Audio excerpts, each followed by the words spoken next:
Immikkut aallagaatitsinissatsinnuutsikilluaritsi. Naalakkersuisut tusagassiortunik katersortitsinnissamut aggersaappuut. Coronavirusimut tungatillugu killiffik pillugu saqqummiisallutik. Kadaallisut KNA1-tikkut tusarnaarneqarsinnaassaaq taanskisullu KNA2-kut oqaasertaqassalluni. KNA-naggat kiallikkut aamma malinnaasuqarsinnaasalluni. Velkommen til vores direkte udsendelse. Naalakkersuisut har indkaldt til et pressemøde om status på udviklingen af coronavirus. Den grønlandsksprogede vil blive vist på KNA1, og den danske sproget vil blive vist på KNA2. Du kan også følge med gennem kna.gl.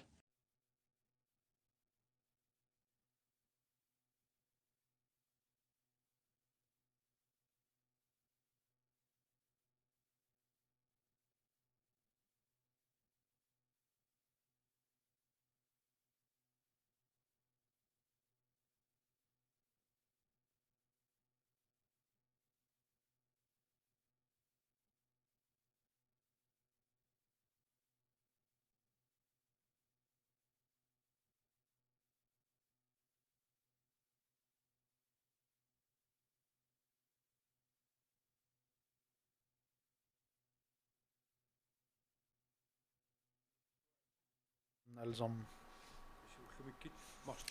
I dag er 20. marts.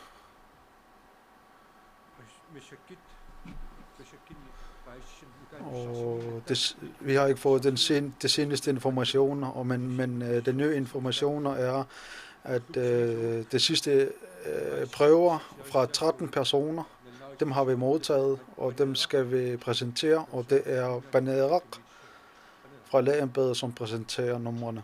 Værsgo. Tak. Og vi har fået 13 svar fra prøverne, og alle er negative. Det vil sige, at der er tale om kun 2, der er smittet med covid-19. Disse prøver eller undersøgelser kommer ikke kun fra Nuuk. Det er også sendt fra kysten også. Og vi kan vurdere, at det er kun i Nuuk, der er smittet.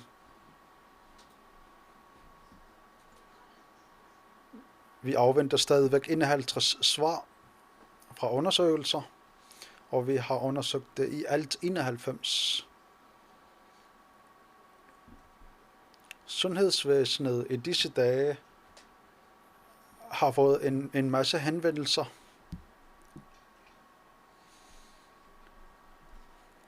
Vedrørende dem, der er smittet, og dem, der er mere sårbare.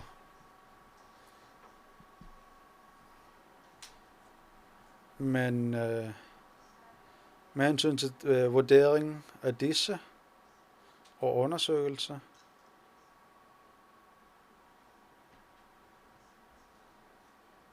tager det en masse tid for sundhedsvæsenet, så skal vi helst undgå disse henvendelser, mange henvendelser. Vi henviser til, at disse personer skal henvende til deres nærmeste ledere for at undersøge, om det kan arbejde hjemmefra. Det skal forstås på den måde, at hvis man har nogle symptomer, eller er en del af dem, der måske er smittet. Tak til Banerak. Med hensyn til Bjørn Bay, vil han holde status, da han er i epidemikommissionen, kan han lige måske holde status. Ja, tak. Når vi sidder i politiet på det koordinerende arbejde i landet i den her indsats, så skal I alle sammen vide, at det kører upåklageligt. Samarbejdet med de andre myndigheder, private virksomheder og i særlig grad med befolkningen er vi i politiet meget, meget glade for. Vi oplever en stor lydhørhed og en stor opbakning fra myndigheder og private virksomheder. som alle sammen er villige til at gå på kompromis og forhandle sig på plads inden for de her grænser, som nogle gange er mellem for eksempel myndighedsområder. Alle myndigheder virker på mig som virkelig, virkelig interesseret i at få det her til at køre. Befolkningen skal også vide, at vi i politistationerne er rigtig, rigtig glade for samarbejdet med jer alle sammen. Det er meget, meget få episoder, vi har, hvor vi skal ud og om jeg så må sige, hæve stemmen lidt for at få folk til at forstå situationens alvor. Og det er vi rigtig, rigtig glade for. Jeg kan også fortælle jer, at status på det almindelige beredskab i landet, det er, at det kører 100%, som det også gjorde før corona. Altså brandvæsenet er der, ambulancerne er der, Arktisk Kommando er klar på deres del af redningsområdet, ligesom politiet er klar til vores del af beredskabet. Set fra vores side, så kan vi godt se, at der indimellem måske opstår lidt forvirring på, hvad er det for nogle ting, der gælder hvorhenne i Grønland. Og der er det vigtigt at se Grønland i 2 områder. Nuuk og resten af landet. Og det er det, vi skal forholde os til. Nuuk og resten af landet. Alle de skærpede regler om for eksempel butikslukninger, udrejseforbud for området og forsamlingsforbud på 10 mennesker, det gælder for Nuuk.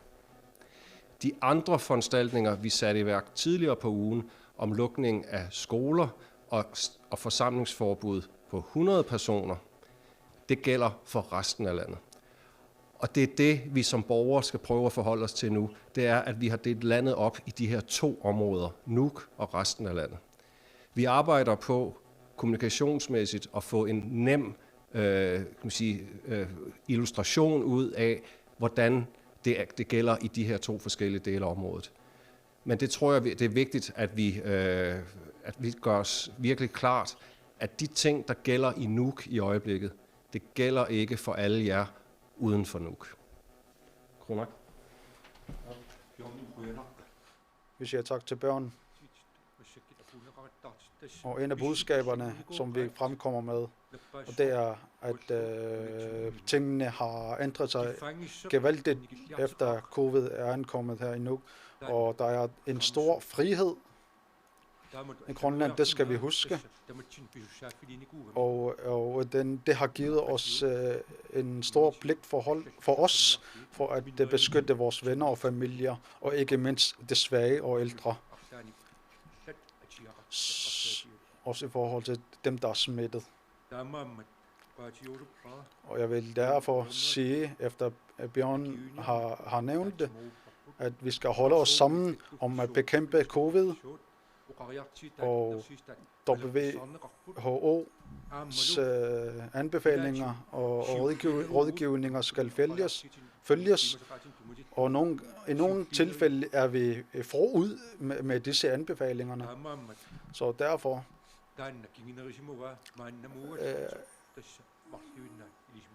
er det kun 2 tilfælde i Grønland, og at vi ved, at den ikke er spredt ud over landet, og derfor skal vi takke til befolkningen, som følger anbefalingerne, og er med til at nedskære den store pres, og i forhold til andre borgere, så siger jeg tak for jeres samarbejde. Bjørn har også præciseret, at i forhold til forskellige krav,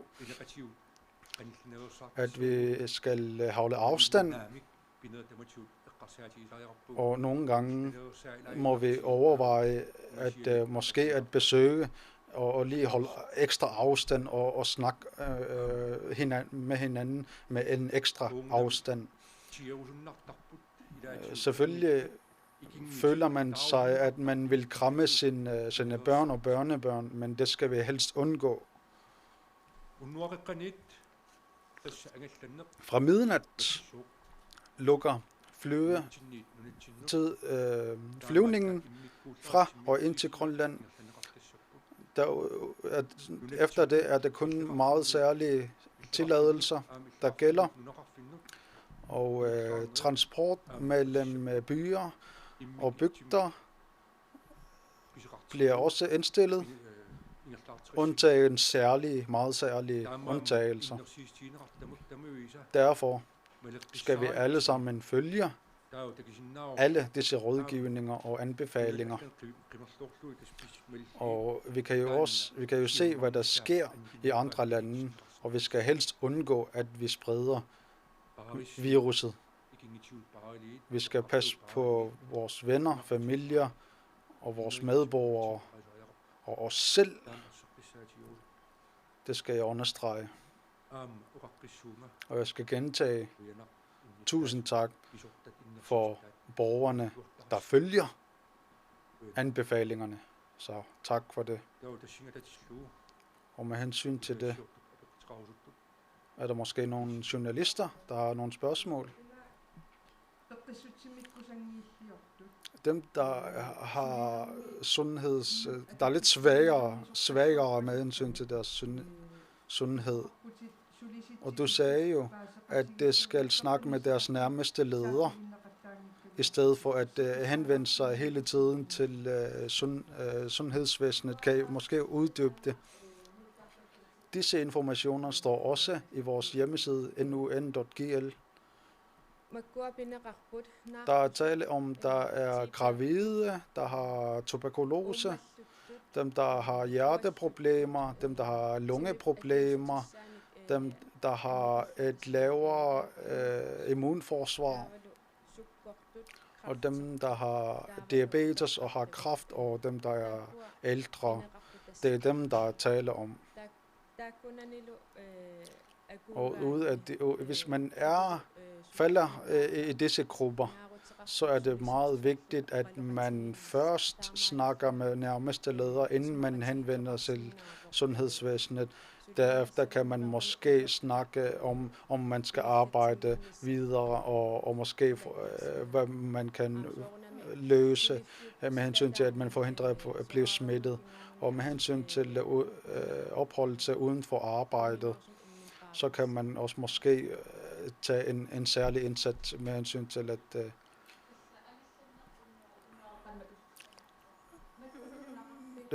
flyvningen indstilles midnat. Og hvem er dem, der ikke har butikker, og dem, der ikke kan sælge i bygder og den slags? Hvad skal der ske med dem?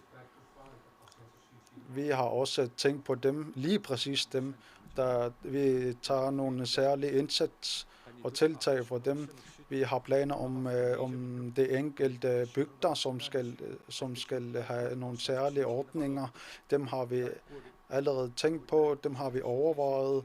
Og hvis vi tænker på Nordgrønland og for eksempel Nærjat og Innarsut-bygderne og Gerasarsuq og Nordamjød og med hensyn til Dashiusak, det får nogle særlige ordninger og får nogle tilbud. Med hensyn til fiskerierhvervet kan vi sige, at Bjørn har allerede nævnt, at i kysten er der nogle lidt ikke strammere forhold. Det har lidt bedre forhold. Hvis jeg for eksempel kommer fra Qarsut, kan jeg måske sejle hen til Uummannaq og sælge min fisk. Men der skal allerede være nogle retningslinjer i Uummannaq for eksempel, så vi samarbejder. Vi prøver at finde nogle ordninger i samarbejde med disse indsats. Og med hensyn til andre muligheder, vi er fuldt i gang med at udarbejde nogle forskellige ordninger, og jeg kan dertil sige, at de fleste er allerede færdige. Det vil sige, at de enkelte virksomheder og med hensyn til beredskaben er der allerede nogle retningslinjer. Det ser ud til, at vi er snart færdige. Hvornår får fiskerne nogle svar, dem der bor i bygder uden butikker og den slags? Men jeg kan sige, at der er allerede anbefalinger, og vi arbejder hårdt på at Vi skal jo helst undgå, at man rejser til andre byer eller bygder unødvendigt.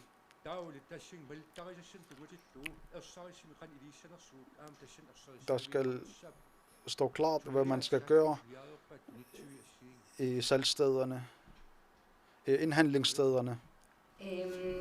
Nu kunne der måske opstå en lille smule forvirring, fordi I starter med at sige, at man lukker ned for al transport mellem byer og bygder, men så siger man, at man må godt sejle fra den ene bygd til den anden for at sælge sin fisk. Gælder det så kun for virksomheder, I har lavet aftaler med, eller gælder det private også, som gerne må sejle fra bygd til bygd og sælge? Vi skal huske på, at når vi er uden for Nuuk, så er det en kraftig anbefaling, at man undgår at rejse ind og ud af byerne, med mindre man har en samfundskritisk funktion. Og jeg er fuldstændig enig med landsstyreformanden i, at hvis du er fisker og har behov for at indhandle din fangst i Uummannaq og kommer fra en af bygderne, så er det en del af fødevareforsyningen i landet, og det kan man gøre uden at skulle have en særlig tilladelse. Fordi det er ikke forbudt at rejse mellem byer og bygderne. Det er en kraftig anbefaling. Med den undtagelse, at du kan gøre det, hvis du har den her samfundskritiske funktion. Så arbejder man i fiskeriet eller anden form for fødevareforsyning, det gælder for eksempel, hvis vi skal se på det med europæiske øjne, lastbilchaufførerne, de må også godt køre ind over grænsen, og der er det samme med vores fiskere.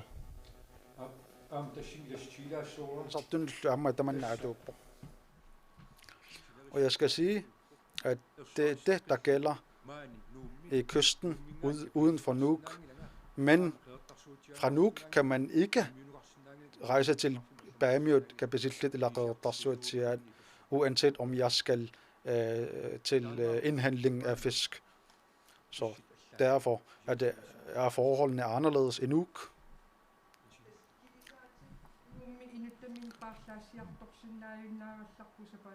Så det vil sige, at fiskerirederier kan ikke sælge fisk til andre rederier. De kan ikke ankomme til Nuuk og udskifte deres besætning. De skal andre steder. Besætningsskifte kan kun lade sig gøre, hvis der bliver givet en særlig tilladelse fra landslægen og politiet. Udgangspunktet er, at sådan noget kan ikke ske, men du må godt i fiskeriet komme ind, hvis du kan holde dit skib, så du ikke har kontakt med folk i land. Du må godt sejle en trawler ind til Nuuk, læsse dine varer af og sejle ud igen. Men hvis du skal decideret have dine folk i land, så skal vi ind og se på en dispensation fra det forbud, der er. Problemet er ikke så meget det, at de kommer hertil. Problemet er mere, at vi ikke vil lade dem rejse igen, hvis de har haft kontakt til os i Nuuk. For vi skal huske på, der hvor risikoen for smittespredning er i øjeblikket, det er i Nuuk, og ikke i resten af Grønland. Så problemet er ikke helt så stort, når fiskeskibet eller trawleren kommer til Nuuk. Problemet er større, at vi vil jo ikke risikere at smitte folk uden for Nuuk. Så hvis de sætter folk i land, så får de dem ikke med ud af udgangspunktet.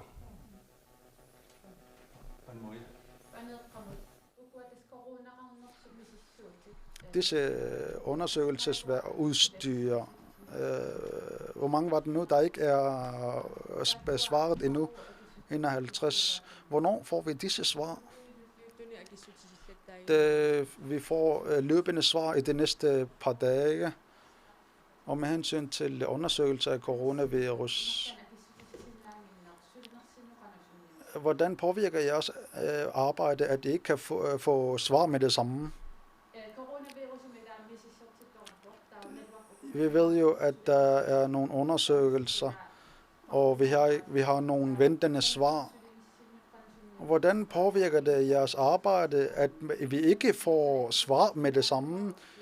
Hvis I kunne få svar meget hurtigt, hvordan vil det påvirke jeres arbejde?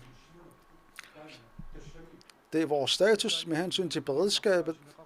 Vi har jo fået 2 tilfælde her i Nuuk, og derfor opstrammede vi straks. Og med hensyn til den mistænke, at der allerede er nogle spredninger mellem personer, og derfor lukker vi Nuuk. Og med hensyn til kommunikation, har man lavet en ordning, at vi holder en bro åben mellem Grønland, Island og Danmark for at sende prøver og få prøver tilbage, og på den måde får vi svar hurtigst muligt. For at supplere Kim, kan jeg da sige, at sådan rent politimæssigt, for os, det er bare et vilkår, at der går noget tid, før vi får svarene. Det er ikke noget, vi umiddelbart kan ændre på, men det er ikke noget, der betyder, at vi går og frygter, at tingene bliver værre på grund af det. Fordi vi skal jo huske på, at dem, der får taget prøver, og hvor der er en mistanke om, at de måske kunne have corona, de er jo i hjemmekarantæne. Så der er styr på dem. Så de går ikke rundt med risiko for at smitte andre. Så at sige, for os er det egentlig mere, ja, det er da sådan en kilde til lidt irritation, at man skal vente, men sådan er der så meget. Men det er ikke noget, vi synes er noget som helst problem i håndteringen af selve konflikten eller krisen, fordi at vi har styr på de mennesker, og de overholder de anbefalinger, de får fra landslægeembedet.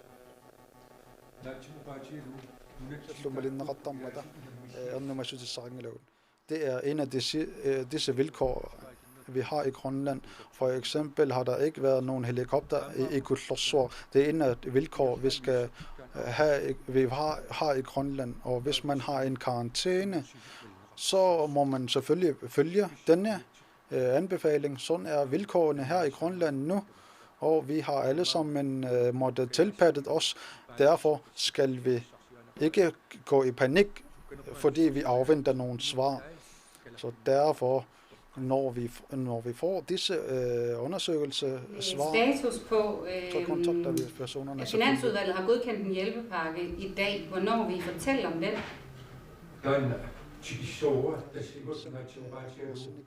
Jeg skal komme dertil med hensyn til økonomien.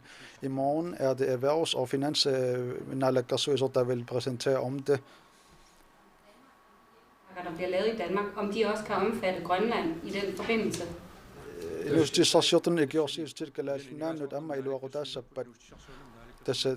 Disse spørgsmål henvises til pressemødet i morgen. Lige nu præsenterer vi vores nuværende status. Jeg ved godt, at jeg spurgte landslægen i går, men jeg bruger lige lejligheden, at du kan snakke grønlandsk. Dem, der forholder sig i Rigshospitalet, skal sendes hjem til kysten. Hvor lang tid skal det vente? Lige nu skal det forholde sig i Nuuk. Det kan godt være, at det tager hjem til næste uge, hvis vilkårene har ændret sig. Men lige nu skal det forholde sig i Nuuk. Det var det, vi havde til i dag. Kort sagt vil jeg sige, at vi vil holde en ny status for i morgen, og kommunikationsnaalakkersuisser vil præsentere forskellige ting, og samt vil vi have naalakkersuisser for finanser præsentere status om forskellige ting om økonomi og erhverv. I morgen kommer der yderligere informationer omkring økonomi, og hvilken yderligere tiltag der kunne være. Til sidst skal jeg gentage til borgerne, tusind tak for jeres samarbejde, at I følger anbefalingerne. Det er meget vigtigt, at I følger disse. I dag er det også fredag. Så skal jeg også huske, at i kysten er det maks 100. Lad være med at blande andre mennesker, transport mellem bygder og andre byer. Det skal helst begrænses. Det er kun, når der er nødvendige rejser. Det er meget vigtigt, at det følger disse råd og anbefalingerne. I Nuuk er det kun 10, maks 10, men til forsamlinger. Det er forbudt mere end 10. Det er forbudt, at man rejser fra Nuuk til andre bygder eller andre byer. I dag til eftermiddag lukker skolerne i hele kysten. Fra mandag starter det 14 dage frem, men i Nuuk er det allerede lukket, inklusive uddannelsesinstitutioner. Det var det, vi havde til i dag. Følg myndighedernes anbefalingerne. Tusind tak.